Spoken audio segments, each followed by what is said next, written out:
Oke, kita mulai pembelajaran 5. Siang itu, Edo pulang sekolah.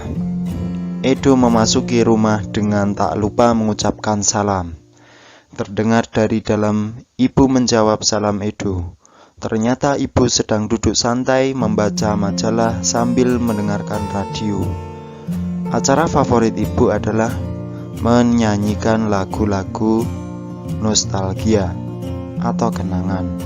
Sesekali terdengar jeda iklan setelah pemuatan sebuah lagu. Iklan di radio merupakan salah satu iklan dalam media elektronik.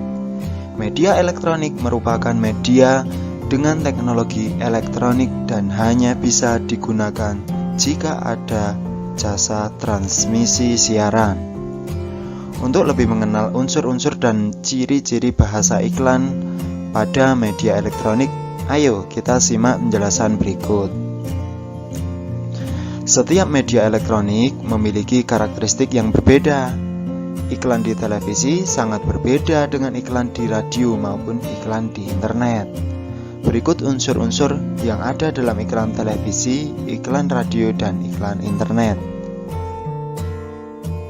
Yang pertama, unsur-unsur iklan di televisi, yaitu unsur pertama adalah suara. Suara dalam iklan televisi dapat berupa suara manusia, suara hewan atau tumbuhan, musik, atau sekedar efek suara. Unsur yang kedua adalah gambar. Gambar dapat berupa produk yang ditawarkan atau dapat berupa orang yang menggunakan produk tersebut. Unsur yang ketiga adalah gerak. Gambar bergerak untuk lebih menarik perhatian masyarakat. Kemudian unsur dari iklan televisi yang terakhir yaitu tulisan. Tulisan yang singkat dan mudah terlihat sebagai penjelasan dari produk. Oke, kita lanjut. Kemudian yang kedua adalah unsur-unsur iklan radio. Yaitu iklan radio hanya terdiri dari satu unsur saja, yaitu suara. Suara tersebut dapat berupa suara atau kata-kata manusia yang teratur, musik dan efek suara atau suara-suara yang tidak beraturan maupun efek suara alam. Dan yang ketiga adalah unsur-unsur iklan internet, yaitu ada empat unsur. Yang pertama yaitu suara. Iklan di internet dapat berupa video yang memiliki unsur suara.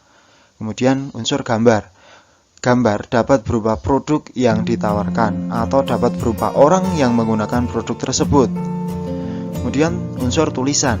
Tulisan yang singkat dan mudah terlihat sebagai penjelasan dari produk.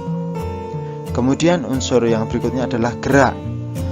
Baik gambar maupun tulisan dalam iklan di internet semuanya bergerak. Gambar gerak dalam iklan di internet dapat berupa video atau animasi.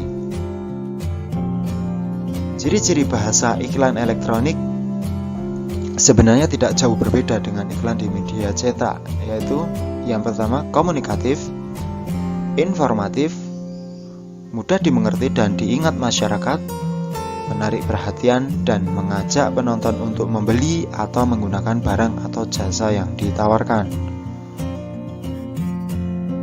Nah, sekarang kita saatnya berlatih ya, sahabat. Amatilah salah satu iklan di internet berikut ini. Ini ada iklan batik ya. Iklan batik. Kita amati. Nah, setelah kamu mengamati iklan tersebut, jawablah pertanyaan di bawah ini. Soal nomor 1, barang apa yang ditawarkan dalam iklan tersebut? Barang apa? Ya, barang yang ditawarkan yaitu kain batik jumputan. Barang yang ditawarkan sudah ada di gambar ini ya, yaitu kain batik jumputan. Kemudian dijelaskan dalam tulisan. Nah, yang kedua, soal yang kedua adalah informasi apa saja yang dapat kamu peroleh dari iklan tersebut. Paling tidak ada 3. Ini tidak harus sama dengan ini ya jawabannya. Yaitu informasi apa saja? Yang pertama, banyak pilihannya, indah warnanya. Kemudian Ini banyak pilihannya, ini kan batiknya ada banyak pilihan. Kemudian ada gambarnya, warnanya indah. Kemudian ayo kita cintai batik Indonesia, ini terdapat dalam tulisan. Dan yang ketiga adalah batik jumputan hasil budaya bangsa, ini tertulis juga dalam iklan. Oke, kita lanjut. Soal nomor 3, sebutkan unsur-unsur yang ada dalam iklan tersebut. Unsur apa saja? Unsur gambar dan tulisan, ya. Gambar dan tulisan, tidak ada suara. Oke, kemudian soal yang keempat, jelaskan ciri-ciri bahasa dalam iklan tersebut. Yaitu singkat, padat, menarik, komunikatif, informatif, sederhana, dan mudah dipahami. Jadi tidak boleh panjang-panjang ya, bahasa iklan harus singkat, padat, menarik. Tetapi walaupun singkat dan padat, harus komunikatif, informatif juga, dan mudah dipahami. Oke, sahabat semua, saatnya mendengarkan lagi ya. Mengenal batik jumputan. Salah satu karya seni rupa daerah adalah batik jumputan. Batik jumputan atau sering disebut juga dengan batik ikat celup adalah kain batik yang menggunakan motif hias jumputan. Motif hias jumputan banyak dijumpai pada motif hias kain pelangi. Motif hias kain pelangi adalah kain yang dihiasi dengan motif hias jumputan. Motif hias jumputan banyak digunakan pada benda pakai seperti selendang atau sampur, kain, taplak meja, dan lain-lain. Kain dengan motif hias jumputan tidak hanya terdapat di Yogyakarta saja, tetapi juga banyak terdapat di daerah Palembang, Bali, dan Gresik. Nah, mari kita berlatih lagi dengan mempelajari langkah-langkah membuat batik jumputan. Dengan memperhatikan langkah-langkah, kita tentu akan bisa lebih mudah ya. Oke, kita coba. Yang pertama adalah alat dan bahan yang digunakan untuk membuat kain batik jumputan adalah sebagai berikut. Yang pertama, kain mori. Nah, kain mori ini adalah kain yang biasa untuk membungkus mayat ya, atau orang meninggal. Tidak horor ya, ini tidak horor, ini kain biasa ini. Hanya saja seringnya dipakai itu, tapi juga sering dipakai untuk membuat batik jumputan. Yang kedua adalah alatnya tali rafia. Kemudian gunting, ini wajib ya gunting. Kemudian kelereng atau batu kecil atau bola pingpong, atau bisa juga dadu. Nanti kita lihat untuk apa ini. Kemudian berikutnya adalah pewarna kain. Yang berikutnya adalah panci. Nah, kayak mau masak ya, pakai panci. Kemudian kompor dan air.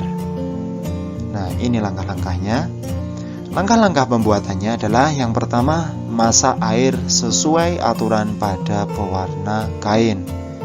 Setelah panas, masukkan zat pewarna dan aduk sampai rata.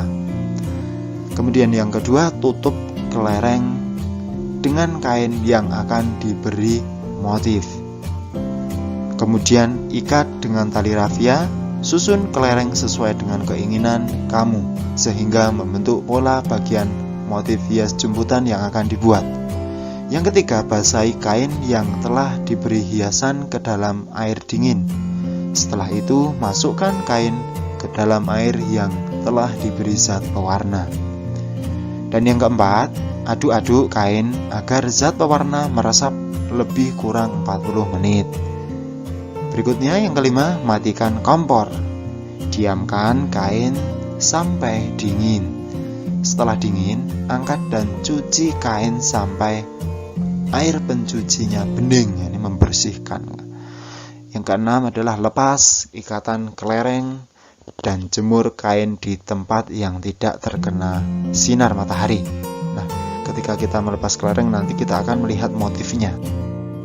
Oke, untuk lebih jelasnya kita lihat. Nah, ini siapkan alat dan bahan. Ini tadi kain putih atau mori tadi, gelang karet, kesumba, uang logam, ember. Berikutnya mengikat kain dengan berbagai alternatif, bisa dengan kelereng, bola, atau dadu. Diikat seperti ini ya. Kemudian yang B, langkah yang B ini ikat ganda berselang. Jadi ngikatnya tidak hanya satu tapi banyak, tidak hanya satu, biar nanti motifnya terbentuk. Diikat beberapa tempat, misalnya ini dengan bambu ya, kalau ini diikatnya 1, 2, 3, 4 ikatan kalau yang gambar B ini. Lanjut. Oke, yang ke C ini ikatan dengan uang logam, bisa dengan uang logam, nanti bentuknya bulat-bulat. Dan yang D ini ikatan ganda berselang tanpa isi. Tanpa isi juga bisa membentuk motif. Nah, caranya kemudian yang terakhir adalah mencelupkan ikatan sehingga saat dilepas ikatannya membentuk kain seperti gambar tadi di atas tadi ya. Ini pertama tadi embernya berisi larutan pewarna makanan. Kemudian langkah yang tadi, yang kedua tadi, mengikatnya dengan benda tadi, mengikatnya dengan kelereng atau dengan bola atau dadu tadi, atau bisa juga tanpa mengikat, tanpa ada isi, tetap diikat tapi tanpa ada isi. Yang kemudian langkah terakhir adalah mencelupkan kain ke dalam larutan pewarna. Nah, sahabat mudah